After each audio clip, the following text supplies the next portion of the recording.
Selamat datang di channel Rudy Konsultan, channel yang membahas tentang informasi perpajakan dan tutorial tentang aplikasi perpajakan.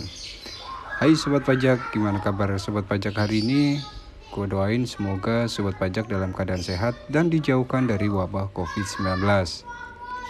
Di video kali ini gue mau ngebahas yaitu tentang bagaimana cara pembuatan ISPT PPN 1111 di aplikasi e-faktur berbasis web dengan status lebih bayar.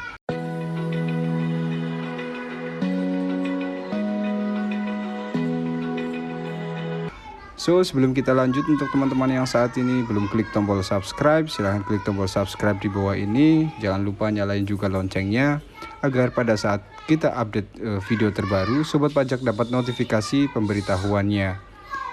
Oke, untuk step awal Sobat Pajak bisa akses atau buka browser yang ada penginstal sertifikat elektroniknya. Untuk Sobat Pajak yang saat ini belum tahu tentang bagaimana cara install sertifikat elektronik, Sobat Pajak bisa klik link di atas untuk tutorial cara penambahan sertifikat elektronik di browser kalian. Oke, setelah muncul ini Sobat Pajak silahkan buka yaitu web strip efaktur.pajak.go.id. Nah, di sini karena saya ada 4 sertifikat elektronik yang masih aktif, dan di sini saya akan membuka salah satu. Nah, untuk Sobat Pajak yang misalnya pengen menginstal sertifikat elektronik lebih dari 3, yaitu 4 atau 5, Sobat Pajak bisa ikuti tutorial saya tentang bagaimana cara install sertifikat elektronik dalam satu browser lebih dari 3. Oke, setelah kita pilih sertifikat elektronik Sobat Pajak, yaitu kalian klik OK, dan kemudian silahkan Sobat Pajak masukkan password PKP-nya.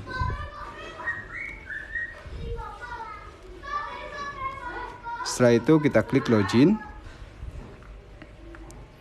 Nah, di sini saya akan membuat yaitu di masa 9 ya. Untuk pembuatannya Sobat Pajak bisa masuk ke administrasi SPT, terus kemudian di situ ada monitoring SPT. Dan di situ saya sejauh ini masih menggunakan e-faktur 3.0. Untuk kemarin yang masa September pun yang saat ini itu saya masih menggunakannya. Tapi di sini saya akan buat simulasinya yaitu tentang pembuatan e-faktur pembuatan PPN 1111 di aplikasi web-based dengan status lebih bayar. Dan di sini Sobat Pajak pastikan dulu sudah posting yaitu di aplikasi desktopnya ya, e-faktur desktop 3.0. Sobat Pajak sudah posting faktur pajak keluaran, terus kemudian Sobat Pajak sudah input populated data faktur pajak masukan, dan Sobat Pajak sudah approve juga faktur pajak masukan tersebut.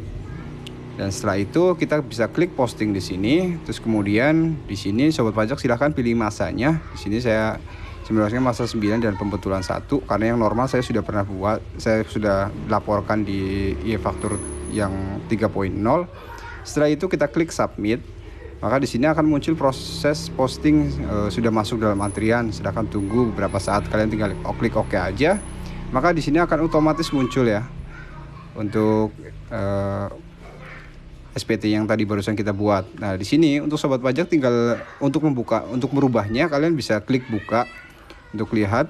Nah, terus kemudian untuk lampiran detail Sobat Pajak bisa pilih di sini yaitu misalnya pajak masukan yang atas impor, terus kemudian B2 yang dalam negeri, kalian bisa klik tampilkan, dan di sini akan muncul yang mau dikreditkan. Nah, di sini Sobat Pajak bisa pilih kalau memang mau dikreditkan atau tidak. Oke, di sini karena saya melakukan pembetulan, di sini saya abaikan. Terus kemudian di sini kita bisa langsung masuk ke lampiran AB ya. Di lampiran AB itu sendiri adalah rekapitulasi, yaitu penyerahan, yaitu di sini dimana yang menggunakan faktur pajak sebesar 443 juta. Terus kemudian di sini 44 ya atas PPN-nya yang 10%-nya. Terus kemudian di poin 2 adalah penyalahan dalam negeri yang digunggung. Jadi Sobat Pajak ketika ada faktur yang digunggung, Sobat Pajak silahkan rekap, terus kemudian silahkan masukkan nilai DPP-nya di sini, maka otomatis PPN-nya akan muncul di sini. Oke, setelah itu kita klik rekapitulasi perolehan. Ini juga uraian dari atas ya, menyambung sini. Dan yang ketiganya perhitungan di sini faktur pajak masukan yang dikreditkan adalah ini. Nah, terus untuk kompensasinya jika sobat pajak di bulan sebelumnya, katakanlah di bulan di sini kan saya mengerjakan yang masa September, di bulan Agustus sobat pajak ada kelebihan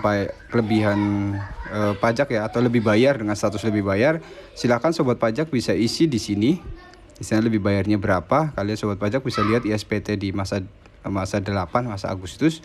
Atau juga sobat pajak misalnya di bulan Januari, Februari atau Maret gitu ada pembetulan dan ternyata lebih bayar, sobat pajak bisa melakukan pembetulan dan kelebihan pajaknya sobat pajak bisa isi di pajak masukan lainnya di poin 2 ya. Jadi sini sediakan sobat pajak isi bulannya misalnya yang dibetulkan di bulan Januari, misalnya kalau sobat pajak isi 01 terus kemudian tahunnya misalnya tahun 2020 dan atas kelebihannya itu sobat pajak berapa, silakan isi di situ.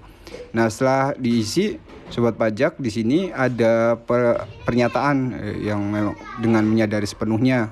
Kalian bisa checklist karena kalau tidak di checklist tidak akan muncul submit ya. Setelah itu kita klik submit. Nah, di sini kita suruh masukkan sertifikat. Pastikan sertifikat elektroniknya kalau sobat pajak sudah download karena di aplikasi e-faktur berbasis web. Untuk step awal kita suruh masukin sertifikat elektronik dan passwordnya. Oke, setelah itu kita masukkan sertifikat elektroniknya. Setelah itu sobat pajak silakan masukin paspresnya.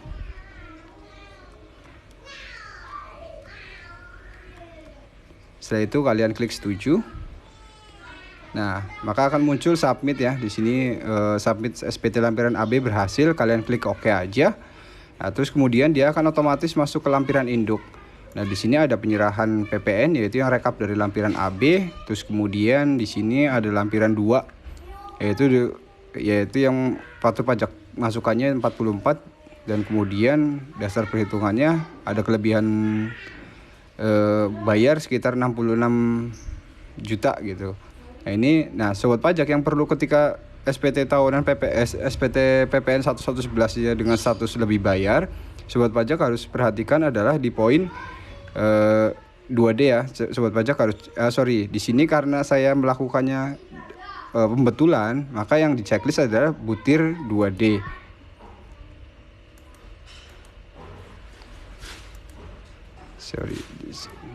Nah, setelah itu sobat pajak klik yang di sini butir 2D, terus butir 2F butir 2F untuk SPT pembetulan. Terus kemudian ketika sobat pajak yang kelebihan pajaknya itu mau dikompensasikan ke masa berikutnya, sobat pajak bisa klik di sini dikompensasikan masa pajak berikutnya, atau seperti yang tadi saya jelaskan bahwa misalnya ini pembetulan di bulan Februari gitu atau Januari dan sobat pajak mau langsung dikompensasikan ke masa Oktober gitu.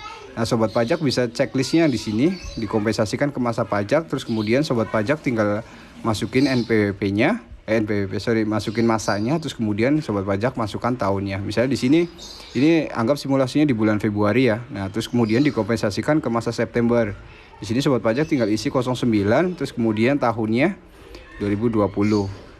Nah, kalau misalnya sobat pajak di bulan Februari isi ini, sobat pajak perlu perhatikan yang tadi di lampiran AB ya. Di lampiran AB itu yang di sini di di poin 3 di sini sobat pajak masukkan yang dari bulan 2 terus kemudian tahunnya dan di sini masukkan nilai kompensasinya. Oke, setelah itu yang tadi ya. Jadi di sini untuk pembetulan sobat pajak silakan klik butir 2D, butir 2F ya. Dicek ini kalau pembetulan, tapi kalau normal sobat pajak bisa klik yang ini. Tapi karena di sini bentuknya pembetulan, maka tidak bisa mengklik sini. Oke, di sini bukan pembetulan. Oke, terus kalau ini yang kompensasi ke masa pajak berikutnya kalian checklist di sini. Tapi kalau memang mau dikompensasikan ke masa pajak yang istilahnya lompat gitu ya dari bulan 2 ke bulan 9, silahkan sobat pajak klik di sini. Oke, karena di sini saya mau kompensasikan masa pajak berikutnya, saya klik di sini. Terus kemudian kita langsung ke bagian 3 ya. Bagian 3 di sini ada jumlah terutang atas pembangun sendiri. Kalau memang sobat pajak ada silahkan isi. Terus kemudian ada di poin 4 PPN yang wajib dibayar kembali, silahkan sobat pajak isi di sini. Terus kemudian di diluansi tanggal dan di sini akan otomatis muncul nilai NTPN-nya. kalau misalnya di sini isi angka, pasti di sini akan suruh masukin NTPN. Terus kemudian pajak keluaran atas barang mewah, juga sobat pajak masuk kategori penjualan barang mewah ya, sekarang sobat pajak bisa tulis di sini juga. Terus kemudian untuk lampiran 6 ya, lampiran 6 sobat pajak pastikan sudah checklist semua ya, lampiran AB, A1, A2, B1, B2, B3. Terus kemudian kalau memang ada kurang bayar, di sini lebih bayar ya, jadi tidak ada SSP. Terus kemudian silakan sobat pajak isi tanggal pelaporannya. Kalau memang sudah oke, di sini ada pernyataan lagi, silakan sobat checklist. Terus kemudian kalian submit, simpan. Nah, SPT berhasil disimpan. Nah, maka di sini tadinya kan ada cuma 3 ya, buka, hapus, dan tadi satu lagi apa saya lupa. Di sini akan ada muncul opsi 4, buka, hapus, lapor, cetak SPT. Nah, di sini sobat pajak kalau mau lapor tinggal klik lapor, nanti akan muncul otomatis di sini. Karena di sini saya hanya simulasi, maka saya tidak lapor dan saya hapus. Oke, sampai sini dulu tentang tutorial pembuatan ISPT PPN 1111 dengan status lebih bayar.